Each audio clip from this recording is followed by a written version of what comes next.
د جرګې او زموږ د غونډې په دې برخه کې د ښاغلي زردشت شام صاحب د افغان ملت ګوند استازي څخه هیله کوو چې د سټیج سره ته تشریف راوړي او په خپله عالمانه ویناو سره زموږ د تاسې برنامه نوره هم ښکلې کړي.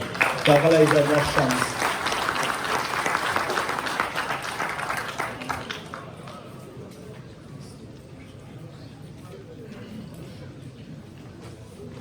بسم الله الرحمن الرحیم.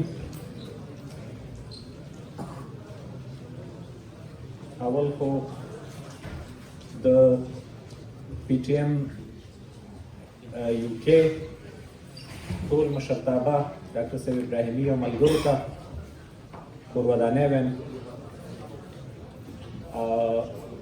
ټولو قدرمنو خویندو ورونو مشرانو پښتنو مشرانو او هغه ټول ملګري چې دلته راغلي دي، د بلوچ دروند قوم ښاغلي مشران او مېلمانه، تاسو ټول ته السلام علیکم ورحمت الله وبرکاتو. دا چې لومړی وار دی او ماته د پی ټي ایم په دغسې یو پرتمینه غونډه کې د خبرو زمینه برابره شوه. که څه هم یو څو خبرې لرم، خو ستاسې په اجازه اول به په پی ټي ایم هم یو څو خبرې وکړم. اول خو زه د افغان ملت ګوند د مشر ستانه ګل شیخزاد صاحب او د مرستیال انجینر صاحب اجمل شمس لخوا تاسو ته نیکې هیلې او سلامونه وړاندې کوم. د شیخزاد صاحب تاکید هم دا و چې باید د ګوند په استازیتوب یو څو خبرې وکړم. زه په 2018 کالو چې پی ټي ایم په اسلام آباد کې زما ته په سفارت کې ماموریت و او دلته یو څه ځوانان یو څه خویندې وروڼه راغونډ شوي وو په اسلام آباد پریس کلب کې. نو حتی د اسلام آباد ته د راتلو نه مخکې دوی چې دا کوم غږ پورته کړی و، دوی چې دا کومه خبره کوله، دې کې یو وزن ډېر زیات و، جدیت و پکې، نوښت و پکې، او د پښتنو خو په ځانګړې توګه دا زړې راښکونکې غږ یې راپورته کړی و. خو زه چې هلته په دغه ډیپلوماتیک حلقاتو کې وم او یا هغه ډیپلوماټیک کمیونټي وه، د هغې توجه یې هم راجلب کړه، ځکه چې د دوی مخاطب معلوم و. دوی داسې شف شف خبره نه کوله. دا لومړی وار و په دې معاصر وخت کې به ورته ووایو، محافظه کاره سیاست یې نه کوو. او د دغه سپېڅلي مشر منظور پښتین او دغسې ننګیالیو ملګرو په ملګرتیا چې دوی دغه کومه مبارزه پیل کړه، نو یو خو پکې اخلاص و، د خپل وطن سره د خپل ولس سره پکې وفا وه، خودغرضي نه وه، او بل دا وه چې دوی د افغانیت او دا د خپل هویت او د شناخت کوم غږ چې دی پورته کړی و، د دې د ژوند خبره خو لا وروسته ده چې دی د پښتون د ژغورنې غږ پورته کړ. خو مهمه دا وه چې د پښتون هویت په پاکستان کې د له منځه تلو په حالت کې و. پاکستان که ته چېرته خپل هویت د لاسه ورکړي، بیا د سره هر څه مني، تر صدر اعظمۍ پورې رسېدی شي، صدر کېدی هم شي او د آرمي چیف کېدی هم شي، مګر ته به بیا هغه د پاکستان چې کومه هغه باطله بیانیه ده هغه به مني. که ته خپله پاکستان یو فیډریشن دی او یو نام نهاده دیموکراسي خو ده، مګر په هغې کې هم دغه قومونو ته دی حق نه ورکوي. نو په هر صورت پی ټي ایم دغه مبارزه ډېره په زور، په ډېره قوت په همدې توګه پیل کړه چې اخلاص و پکې، صداقت و پکې، او د افغانیت هغه قوت یې لرلو. دوی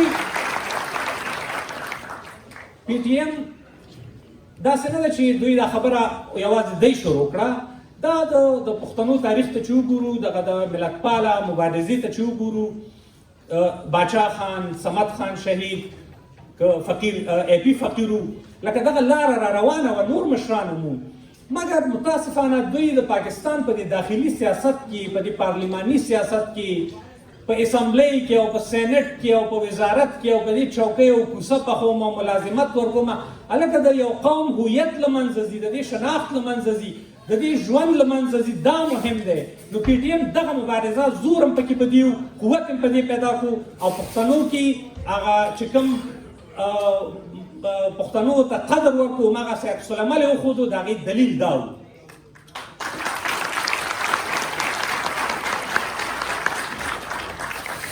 پی ټي ایم پښتنو ته ور وپېژندل چې قهرمانان ستاسې څوک دي، ستاسې رښتیني مشران څوک دي او خاینین څوک دي. دا چې پاکستان کې محکومو قومونو ته څه ښودل کېږي، پاکستان چې کومه بیانیه وړاندې کوي، دا باطله ده. اصل حقیقت دا دی، موږ پاکستان کې ژوند کړی دی، یعنې هلته متاسفانه دغه ولس یې دومره برین واش کړی دی، دا یو غلط فکر، یو باطله بیانیه ورکړې ده چې هغې نه خپل تاریخ هیر دی. د پاکستان مشکل دا دی چې هغه یوازې ستاسې د ژوند دښمن نه دی، د تاریخ دښمن هم دی، د هویت دښمن هم دی، د ارزښتونو دښمن هم دی. نو دغه یو د پی ټي ایم غټه لاسته راوړنه دا وه چې دوی بیرته دغه ځوانانو کې دغه روحیه را پیدا کړه چې ستاسې پرون څوک، ستاسې مشران څوک دي او ستاسې راتلونکی په همدې باندې غښتلی کېږي چې تاسې خپل پرون وپېژنئ. او که څه هم پی ټي ایم د پیل نه تر ننه پورې د مشکل سره مخ دی. دا نشو ویلی چې اوس دوی داسې راحته دي. نن پې د پاکستان ریاست تر ټولو زیات ظلم او جبر ورسره روان کړی دی. د جرګې په اړه ډاکټر صاحب ابراهیمي او دوی وویلي چې په کوم شکل په کومو سختو کې دوی جرګه دایر کړه. دا د ولس او د ملت زور چې دا جرګه دایره شوه د خیبر. پاکستان خپل ټول کوشش وکړ چې د دې مخه ونیسي او مګر نن هم د دوی مشران په زندانونو کې دي. د علي وزیر ګناه څه ده؟ د صمد خان ګناه څه ده؟ دغسې په لسګونو نور غړي مشران دوی د زندانونو د تورو تمبو شاته دي. د دوی غړي مشران شهیدان کړی شو او دا نن هم دوی ته اخطارونه ورکول کېږي. نو د دې ټولو ستونزو سره سره لاسته راوړنه یې دا ده چې د دوی هغه د اجمل خټک خبره چې که اوس که نرمې نو غوږونه دې خپل پرې کړه او زما نغمه سړه نه شوه توده شوه. نن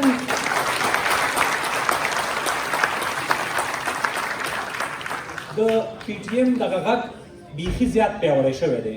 موږ یې تاسې ګورو چې د نړۍ په ګوټ ګوټ کې. او یو بل مهمه خبره دا وه چې که د بر وطن سره هم پرتله کړو، متاسفانه بر وطن کې هم دغه افراطیت په تېرو 15 لسیزو کې دومره زیات شو، دومره دغه ملي لار دومره وځپل شوه چې حتی د کفر سره مترادفه شوه. که د افغان او افغانیت خبره دې کوله نو د کفر ټاپه پې لګېدله. دې پی ټي ایم سره یو ښه خبره دا شو چې دغه نوی ځوان نسل یوازې دا نه چې په کوز وطن کې د پی ټي ایم د بیرغ لاندې رایوځای شو، ځکه چې بیرغ خو یو دی، مګر په بر وطن کې ځوانانو کې روحیه ډېره قوي کړه. او په دې کې زه په خاصه توګه د پی ټي ایم د مشرتابه نه، د غړو نه، د ځوانانو ټول نه ډېره زیاته مننه کوم.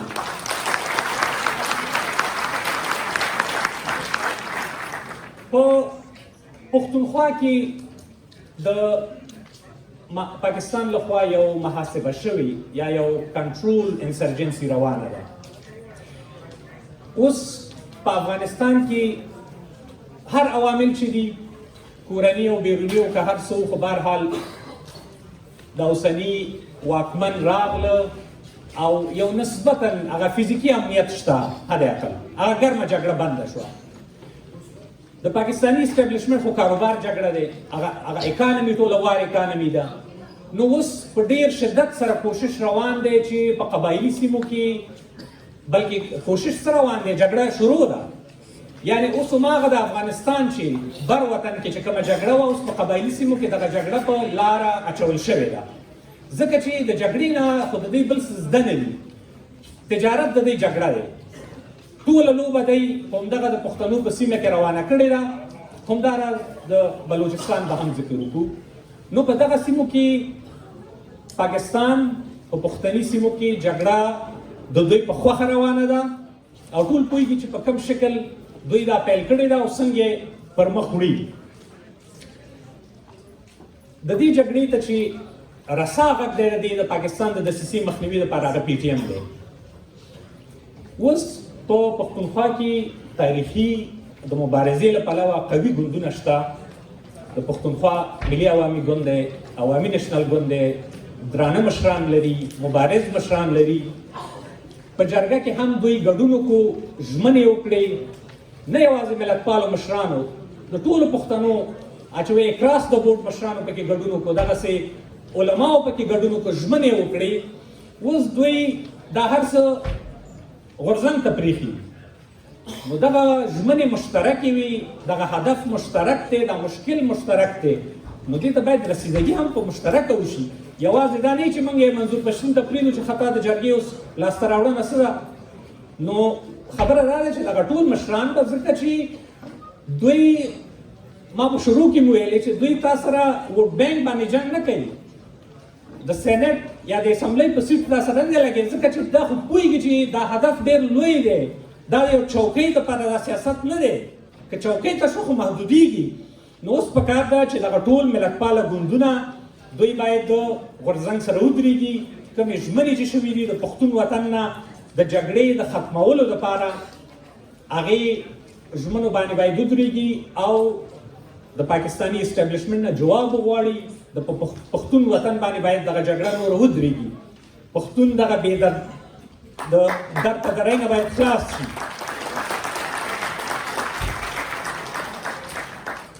د همدې فرصت نه په استفادې لکه بازوان خور چې وویلې، دغه درې نیم کاله کېږي چې په بر وطن کې زموږ خویندې، زموږ لوڼې دوی د زده کړو حق نه محرومې شوي دي، او ټول افغانان د خپل اساسي حقونو نه محروم دي، د خپل سیاسي حقونو نه محروم دي، مدني حقونو نه محروم دي. ټول انساني به ورته ووایو چې هغه بنیادي حقونه دي. د بیان ازادي د سختو ستونزو سره مخ ده.